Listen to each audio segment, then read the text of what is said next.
नमस्कार दोस्तों, मैं स्वैल कहानियाँ सुनाती हूँ। आज लेकर आई हूँ मैं हमारी कहानी गठबंधन का भाग 5। आइए शुरू करते हैं। अगले दिन सुबह हुई और सुमित की आंख खुली और उसने देखा कि सिया वहीं बैठी सो रही है और सुमित का सर दर्द भी हो रहा है। उसको याद आया कि कल रात वो अपने दोस्तों से मिलने गया था और उसने थोड़ी ड्रिंक की थी। फिर वो सिया की तरफ मुड़ा और देखा। उसे देखकर सोचने लगा कि शायद मेरी वजह से सिया को बहुत परेशानी हुई है कल रात को, इसलिए वो ऐसे बैठी बैठी सो गई है। फिर सुमेश सिया के पीछे तकिया लगाने लगा ताकि वह आराम से सो जाए। तभी सिया की आंख खुली और सुमित को खड़ा देखकर वो उठकर खड़ी हो गई। सिया ने पूछा, क्या आप ठीक हैं? सुमित लंबी सांसें लेते हुए, हाँ, मुझे क्या होगा? सुमित के जवाब से लग रहा था कि जैसे उसको कुछ याद ही नहीं है। सिया फिर वहीं सोचने लगी कि इनको कुछ याद कैसे नहीं है। फिर सुमित फ्रेश होने बाथरूम में चला गया और सिया वहीं बैठी रही। फिर सुमित बाहर आया और उसने सिर्फ टॉवल पहन रखा था। सिया वहीं बैठी हुई थी तब तक। फिर सुमित बाहर आया और उसने सिर्फ टॉवल लपेट रखा था। सिया उठी और गुस्से में बोली, सिर्फ आप इस कमरे में नहीं रहते हैं जो ऐसे घूमते रहते हैं, जल्दी से कुछ पहनिए। सुमित, इसमें क्या दिक्कत है? सिया, क्या मतलब है आपका? सुमित, कभी बीच पर जाकर देखा है तुमने?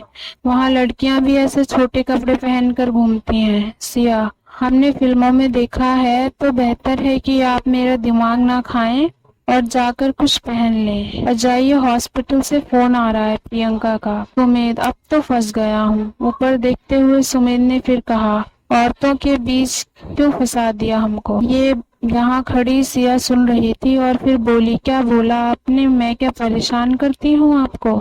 सुमित, ना, नहीं नहीं, मैंने तुम्हें नहीं बोला, मैं तो प्रिया को कह रहा हूँ। तभी हॉल से आवाज आई, सुमित, सुमित, बाहर आओ। सुमित और सिया ये सुनकर बाहर निकले तो दोनों ने देखा कि प्रियंका घर आई है और सुमित को आवाज लगा रही है और सारा परिवार भी वहाँ पर मौजूद है।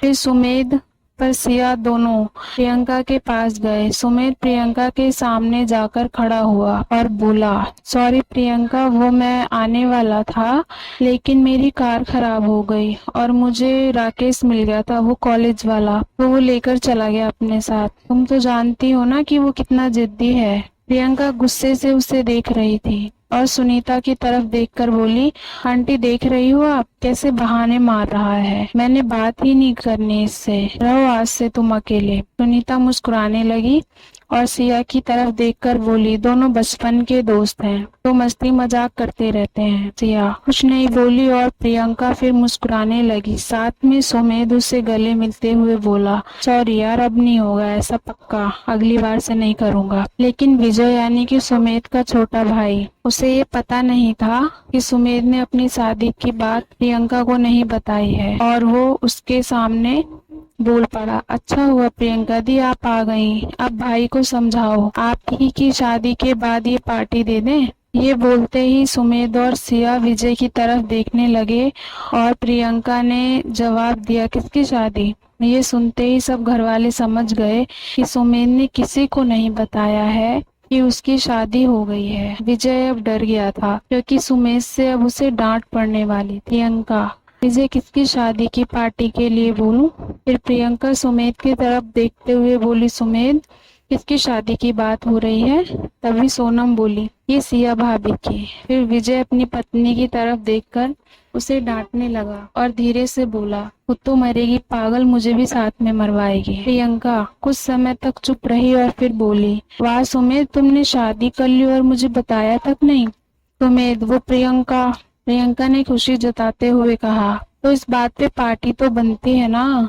फिर सुमेध के दोनों भाई ने कहा, हाँ बिल्कुल होनी चाहिए। फिर सुमेध भी कुछ नहीं बोला और अपने कमरे में वापस चला गया। इसके पीछे सिया भी दौड़कर गई और सुमेध के सामने जाकर बोली, हमें माफ कीजिएगा, हमारी वजह से आपको शर्मिंदा होना पड़ा और अब ये पार्टी हम एक काम करते हैं, कहीं चले जाते हैं, आपको फिर हमारी वजह से तकलीफ नहीं होगी। सुमेध उसकी तरफ देखता रहा, फिर उसका हाथ पकड़कर उसको बाहर लाया जहाँ पर उसका पूरा परिवार खुशी से तैयारियों के बारे में बातें कर रहा था। सुमेध बोला, मना मैं भी कर सकता हूँ या फिर भाग सकता हूँ, लेकिन जो मेरे परिवार के चेहरे पर खुशी है वो मैं नहीं छीन सकता, और तुम मेरी दोस्त हो तो मैं तुमसे भी यही चाहूंगा कि मेरा परिवार तुम्हारी वजह से दुखी ना हो, खासकर मेरी माँ और मेरे पापा। ये कहने के बाद सुमेध प्रियंका के पास गया और उसको हॉस्पिटल चलने को बोला। फिर दोनों वहां से निकल गए। संजना जैसे ही सोनम के पास जाने लगी,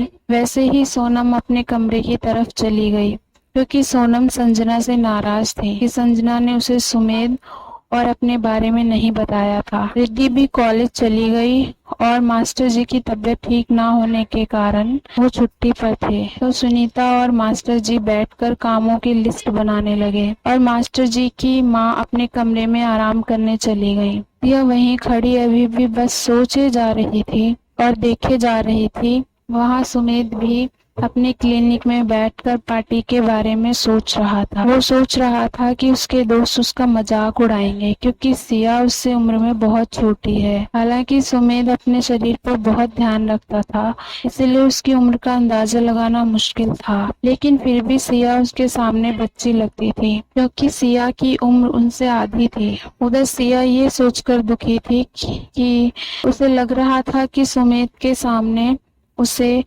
सब बहुत कम और नीचा दिखाएंगे और बोलेंगे कि पढ़ी लिखी नहीं है। वो सोच सोच कर परेशान थी कि ना जाने ऐसे पार्टियों में क्या होता है, मैं कैसे उनके बीच बैठ पाऊंगी। फिर देखते देखते रात हो गई और सब खाने के टेबल पर मिले। सारे लोगों ने सोच रखा था कि उनको कौन सी जिम्मेदारी लेनी है। सबसे पहले रणवीर बोला, पापा मैं सजावट का देख लूंगा। फिर विजय बोला, पापा मैं सबके कपड़े का देख लूंगा, और सोनम भी फैशन डिजाइनर है तो हम दोनों सबके कपड़े का देख लेंगे। फिर रिद्धि बोली, मैं मेकअप का देख लूंगी, और मम्मी पापा आप खाने का देख लेना। तभी सुमेध बोला, संजना तुम सारे मेहमान का देख लेना। संजना थोड़ा सा मुस्कुराई और फिर किचन की तरफ चली गई। तभी सबको ये एहसास हुआ कि उन्होंने संजना को कोई काम ही नहीं दिया था।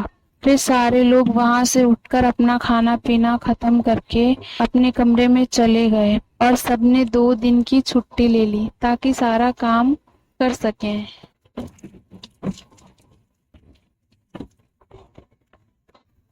जब सुमेध बाहर से टहलकर कमरे में आया तो उसने देखा कि सिया यहाँ से वहां और वहां से यहाँ कर रही है। फिर सुमेध उसके पास गया और बोला, सिया क्या हुआ, तुम इतनी परेशान क्यों हो? सिया बहुत विचलित हो चुकी थी और उसको कुछ बोला भी नहीं जा रहा था। फिर सुमेध उसको पकड़कर बोला, सिया लंबी सांस लो और आराम से बताओ हुआ क्या है। सिया, मैं पार्टी के बारे में सोच रही हूँ, कैसे सब क्या होगा पार्टी में और क्या बोलेंगे लोग। सुमेध उससे थोड़ा अलग हुआ और बोलने लगा, हाँ सिया मुझे पता है कि सब बोलेंगे कि मैंने एक बच्ची से शादी की है और ये सुनकर शर्म तो आएगी, लेकिन क्या करें, सामना तो करना होगा ना हमें सबका। फिर सुमेध पीछे मुड़ा और देखा तो सिया वहाँ थी ही नहीं। सिया ने सुमेध की एक बात भी नहीं सुनी, वो बालकनी में खड़ी थी। फिर सुमेध अपने बेड पर जाकर सो गया। हमारा 5वां भाग यहीं खत्म होता है। कल फिर मिलेंगे 6ठे भाग के साथ। तब तक के लिए थैंक यू।